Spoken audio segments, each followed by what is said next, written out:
We are coming to you with urgent breaking developments out of Tehran. What is being documented right now is something the planners of this operation never expected to be explaining this early in the campaign. US-Israeli airstrikes on Iran's capital have begun, and this time, they are targeting the very core of the regime's power structure. The videos are coming in faster than they can be verified. Multiple angles, multiple sources, multiple confirmations. Columns of smoke that were already rising over government districts are now joined by secondary explosions. Fires across military compounds, sirens that have not stopped for hours. Parts of Tehran's skyline are visibly altered tonight. Emergency services appear overwhelmed. Communications disruptions reported. Hospitals under surge conditions.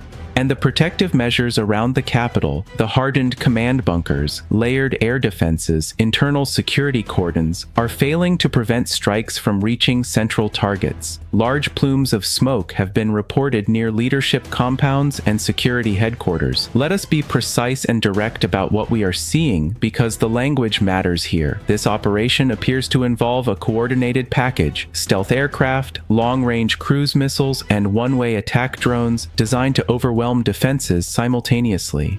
Earlier waves reportedly used Tomahawk missiles, standoff weapons, and large strike formations, hundreds of aircraft hitting hundreds of targets. These systems have strong operational records. They have been used successfully in Iraq, Syria, and elsewhere to dismantle air defenses and command nodes in the opening hours of a campaign. But the operational conditions here are different. Tehran is not a remote battlefield. It is a dense megacity layered with military, civilian, and political infrastructure. Targets are embedded within population centers. Air defenses are designed for saturation scenarios. The key technical factor is engagement geometry, the timing and direction from which threats arrive. When missiles, drones, and aircraft approach from multiple vectors simultaneously, defensive systems must divide attention, interceptors, and radar tracking capacity. Each successful interception reduces available resources for the next threat. At the edge of that capacity, systems begin to leak. Some threats get through, then more. That failure is visible tonight. There is also a compounding factor long discussed by analysts: internal targeting. Intelligence networks, cyber operations, and possibly pre-positioned assets can degrade defenses before the first missile even arrives. This follows standard doctrine for a decapitation strike. You suppress air defenses, you disable command and control nodes, you strike leadership targets before they can disperse. That is precisely what appears to have happened. The opening phase reportedly included a targeted strike that killed Iran's supreme leader and multiple senior officials. This suggests planners were not aiming solely at infrastructure. They were aiming at decision-making itself. Adversary planners had years to study Iranian systems, watching, learning, calculating how much pressure those systems could absorb before they began to fail. Beyond the military implications, there is a political dimension that requires immediate attention. The initial public messaging framed these strikes as preemptive actions against nuclear and missile threats.